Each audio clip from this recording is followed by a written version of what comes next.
أسعد الله صباحكم بالخير واليمن والبركات. صباح الخير سيدتي الجميلة، صباح الخير صديقي العزيز، وكلمتين ونص وعلى السريع. واللي مش هيحطني كحلة في عينيه مش هلبسه شبشب في رجلي. بمعنى ايه الكلام ده؟ الكلام ده مش على قد المواطن وعلى قد ان احنا بنكلم بعضينا، لا. الكلام ده على مستوى دول يا جماعة. الدول دلوقتي مصالح بينها وبين بعضيها، مصالح. انا ليه عندك مصلحة هساعدك، مالكش عندك مصلحة مش هساعدك. بالتالي اللي مش هيحطني كحلة في عينيه مش هلبسه شبشب في رجلي خالص.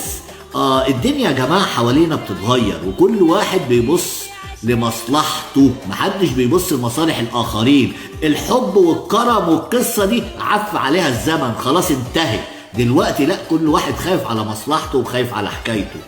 فعشان كده احنا بنقول احنا كمان هنخاف على مصلحتنا، واحنا كمان يعني هنبص لمستقبلنا، وان شاء الله هنعدي من الغمة،